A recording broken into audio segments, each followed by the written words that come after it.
বেরিয়েছিলাম একটু হাঁটতে আর একটু নিজস্ব কাজ করতে, একটু বেরিয়েছিলাম চেন্নাইয়ের রাস্তা দিয়ে, একটু হেঁটে বেড়ালাম। তারপরে টিকিট কাটতে গেলাম, কালকে যাব একটা জায়গায়, তো বলছি সবটাই। কিন্তু হঠাৎ এই ভিডিওটা কেন, ছোট্ট একটা আপডেট তোমাদের দিতে আসলাম। মনটা ভীষণ খারাপ হয়ে গেল। চলছি ফিরছি করছি, ভিডিও করছি দিচ্ছি, কিন্তু সব শেষ হয়ে গেল মনে হয় যেন কোথায়।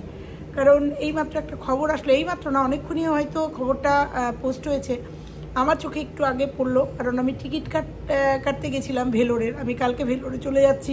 আমি নিজের গলা অপারেশন করিয়েছিলাম ভেলোরের নরহীতে, তো এসছি যখন ভাবলাম একবার গিয়ে ওখান থেকে একবার চেক আপ করাবো। আর তোমাদের কিং মাহির যে লাইফস্টাইলের যে মাহিনা, ওই অর্পিতার যে বোন আছে, সরি ভাই আছে, সেই ভাইটাকে একবার দেখে আসবো।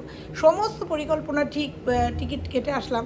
তারপরেই দেখলাম কমিউনিটি পোস্ট, সেই ভাইটা আমাদের ছেড়ে চলে গেছেন আফ্রিকার দেশে। সত্যি এত খারাপ লাগছে, প্রচণ্ড খারাপ লাগছে, এত খারাপ লাগছে, মানে প্রচণ্ড পরিমাণে। আমি মানে ওর পয়সার দরকার ছিল, টাকার দরকার ছিল, অনেক টাকা। ওরা 5 বোন 1 ভাই, প্রচুর পরিমাণে পয়সা দিয়ে যতটা পেরেছে ওদের সাধ্য। লাস্ট আমার সাথে কথা হয়েছিল যে 5 লাখ টাকা মতো পেন্ডিং ছিল, লাস্ট আপডেট দেয়নি। লাস্ট 2 দিনের আগের ভিডিও, সেটাতেও দেখেছিলাম কষ্ট পাচ্ছিল, প্রচণ্ড পরিমাণে কষ্ট পাচ্ছিল। মনে মনে ভেবেছিলাম যে রিল্যাপস করলে ক্যান্সার অনেক সময়ই ফেরে না, বেশিরভাগই ফেরে না, কিন্তু মনের জায়গায় কোথায় যেন একটা দানা বেঁধেছিল। ভগবান মিরাক্কেল, তো কি মিরাক্কেল বলে কিছু আছে। তো যাই হোক, একটা কথাই বলবো, তারাদের দেশে যেখানে আছে ওর ভাই যেন খুব ভালো থাকুক, পুনর্জন্ম হোক এবং সুস্থভাবে যেন পৃথিবীতে আসুক। আর কিছু ওদের সান্ত্বনা দেওয়ার আমার কিছু নেই। ফোন করেছিলাম, দেখলাম সুইচ অফ, স্বাভাবিক, সুইচ অফটা থাকাই স্বাভাবিক। খুব খারাপ লাগছে। চেষ্টা করেছিলাম কমিউনিটি পোস্টের মাধ্যমে ওদের ভিডিওটা শেয়ার করেছিলাম, চেষ্টা করেছিলাম, তোমাদের সবাইকে বলেছিলাম যে ওদের একটু হেল্প করো। প্রচুর টাকার দরকার, পার ডে 70 থেকে 80 হাজার টাকা পর্যন্ত খরচা হচ্ছিল ওদের। জানুয়ারির 8 তারিখ থেকে ফেব্রুয়ারির 5 তারিখ পর্যন্ত, লাস্ট 5 তারিখে আমার সাথে কথা হয়েছিল, 5 তারিখ পর্যন্ত প্রায় 12 লাখ টাকা ওদের খরচা হয়ে গেছিল। স্বাভাবিক মধ্যবিত্ত ঘর কি করে পারবে? তো ওরা ভীষণভাবে হেল্প চাইছিল। আমিও ভিডিও করেছি, দুটো একটা ভিডিও করেছি, আর বাদবাকি ভিডিওগুলো ওদের ভিডিওগুলো শেয়ার করেছি, আমার কমিউনিটিতেও শেয়ার করেছি। তো যাই হোক, সেই ভাইটা ওদের ছেড়ে, ওর দিদিদের ছেড়ে চলে গেল। সত্যি কথা মার জন্য খুব খারাপ লাগছে। দেখেছি মা কিভাবে বলছিল আমি ওকে ছাড়া কি করে থাকবো। রাত্রিবেলা বাসে করে নিয়ে আসছিল যখন বোন, আসবে না মা, যে না আমি ওকে না দেখে থাকতে পারবো না। তো তারপরেও বাসে করে এনেছে, কারণ ওনার চোখে মুখের অবস্থা খুব খারাপ ছিল। বাড়িতে এসে মানে হোটেলে এসে একটু রেস্ট নেওয়ার দরকার ছিল। ওর এক বোনের, বড় বোনের বোধহয়, বড় দিদির হাজবেন্ডও খুব অসুস্থ, ওখানে মনে হয় কিডনির কোনো প্রবলেম। ওরা 2 বোনের ফ্যামিলি ভেলোরে রয়েছে। খুব ইচ্ছা ছিল বন্ধুরা কালকে গিয়ে একটুখানি ওর ভাইটাকে একটু দেখে আসবো। আমিও এক জায়গায় যোগাযোগ করেছিলাম, তোমাদের এর আগের ভিডিওতে বলেছি, চেষ্টা করেছিলাম, যোগাযোগ করে একটা ভেবেছিলাম। তো যাই হোক, কিন্তু কিছু করার ছিল না, যেহেতু সিএমসিতে অ্যাডমিট হয়ে গেছে আর ওখানকার রিপোর্ট বাইরে বেরোয় না। আজকে বলে আর লাভ নেই কি করেছিলাম, কি করতে যাচ্ছিলাম, আজকের দিনে বলে আর লাভ নেই। সত্যি কথা ভাবছিলাম যে পাবো তো, দেখতে পাবো তো, মনের জায়গায় কোথায় যেন ভিডিও দিচ্ছে না। প্রত্যেকটা ভিডিও তো আপডেট ছিলাম, কমেন্ট করি না, দেখছিলাম, ভাবছিলাম যে পাবো তো দেখতে। আমি না জাস্ট নিতে পারছি না। আজকে টিকিটটা কাটতেই টিকিট যখন কাটছে তখনই আমি আপডেটটা দেখলাম, চোখে আসলো আমার। ঠিক সত্যি কথাই শেষ দেখাটাও দেখতে পারলাম না। তো যাই হোক, কিছু করার নেই, আত্মার শান্তি কামনা করি। খুব খারাপ লাগছে। 5টা দিদির একটাই ভাই ছিল, ওনারও একটাই ছেলে। বলার ভাষা নেই, সান্ত্বনা দেওয়ার ভাষা নেই। সত্যি কথাই আমাদের ইউটিউব, সোশ্যাল মিডিয়া এই মেয়েটার পাশে, এই মানে এই বোনগুলোর পাশে, এই ভাইটার পাশে সবার যখন দাঁড়ানোর কথা ছিল, তখন তার ভিডিওতে ভিউজ হতো না। খারাপ লাগে। আর একটা মেয়ে দিনের পর দিন এই ক্যান্সারকে বিক্রি করে লাখ লাখ টাকা কামিয়ে এখন দেওরকে নিয়ে আয়েস আরামে জীবনযাপন করছে। সত্যি কথাই আজকে বলতে ইচ্ছা করছে না, তবুও বলছি, কারণ হচ্ছে আমরা ভিউয়ার্সরা কতটা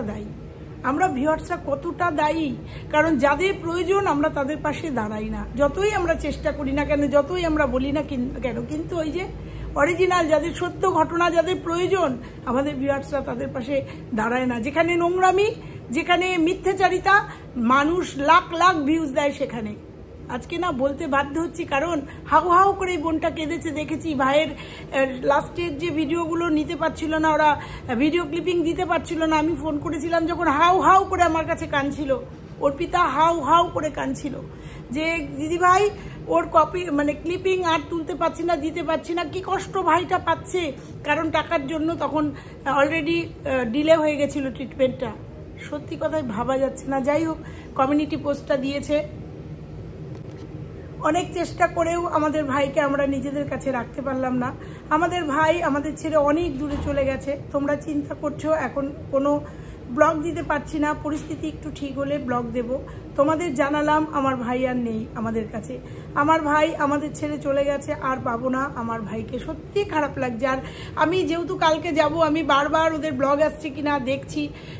ফোন করিনি, ফোন একটু আগে ফোন করেছিলাম যে কি হলো হঠাৎ করে, তা দেখলাম সুইচ অফ। স্বাভাবিক, হয়তো ওদের ফোন নাম্বার যেহেতু ছিল সবাই ফোন করছে, হয়তো সত্যি কথা মেন্টালটা ঠিক নেই, থাকার কথা না, ওই জন্য ফোনের সুইচটা অফ। তো যাই হোক, কালকে যাব ভেলোরে। এটাও আমার একটা কারণ ছিল বন্ধুরা, যে ভেলোরে মানে চেন্নাই যখন এসছি, আমি চেন্নাইতেই গলাটা একবার দেখিয়ে নিতে পারতাম, চেক আপ করে নিতে পারতাম। তো ভাবলাম না, এখান থেকে ভেলোরে প্রথমে ভেবেছিলাম 4 হুইলারে যাব, কিন্তু মিন্টুদা বলল যে না, এখানে আমার কাছে ব্যাগগুলো রেখে যা, রেখে ট্রেনে বেরিয়ে যা। তাই ট্রেনের টিকিটটা কাটতে গেছিলাম যে এখানে রেখে চলে যা, কারণ এখান থেকে চেন্নাই থেকে ফ্লাইট আমার এখানে আবার আসতেই হবে। তাই ভেবেছিলাম যে যাব, নিজের গলাটাও একটুখানি একবার চেক আপ করিয়ে আসবো, আর একটুখানি দেখে আসবো ওকে একটু নিজের চোখে একটু দেখে আসবো। আর ইচ্ছা ছিল অন্যরকম। যাকে আজকে আর বলার কিছু নেই, ভাষা খুঁজে পাচ্ছি না।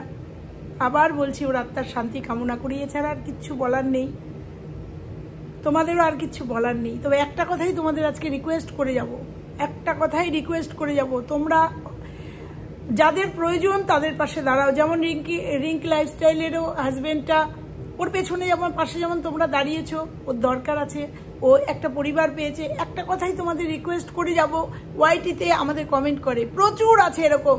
আমাকে একজন কমেন্ট করে, 1.5 বছরের ক্যান্সার পেশেন্ট, দিদিভাই আমার পাশে একটু দাঁড়াও, দিদিভাই আমাকে একটু হেল্প করো, আমাকে কেউ হেল্প করার নেই। এরকম প্রচুর পেশেন্ট আমাদের কমেন্ট করে, বা ইউটিউবে প্রচুর পেশেন্ট আছে, তাদেরকে একটু হেল্প করো। তোমাদের এই একটা করে ভিডিও দেখা তাদের জন্য অনেকটা উপকার এনে দেবে।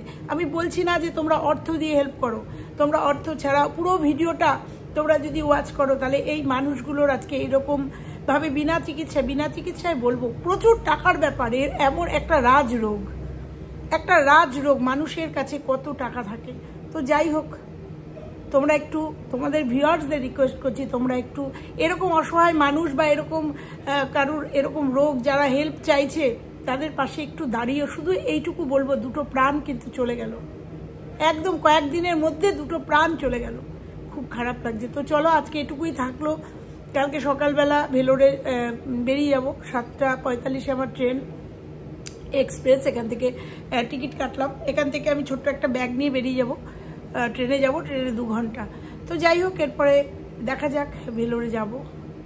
জানি না ওরা এখন কোথায় আছে, কিভাবে আছে, কি পরিস্থিতিতে আছে। তো চলো, আমাকে অনেকেই কমেন্ট করে বলেছিল, দিদিভাই আমরা জানি তুমি মাহির কিং, মাহি তো ওর নাম না, মাহি হচ্ছে দিদির ছেলের নাম, যে দিদির এই চ্যানেলটা তার ছেলের নাম।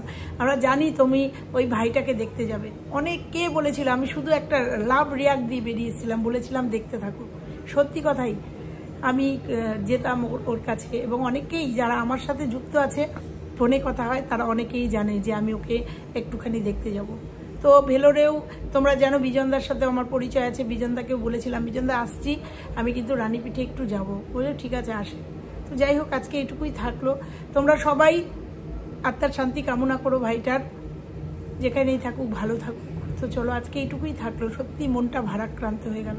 চলো, সবাই ভালো থেকো, সুস্থ থেকো, সবাই সবার পাশে থেকো। টাটা।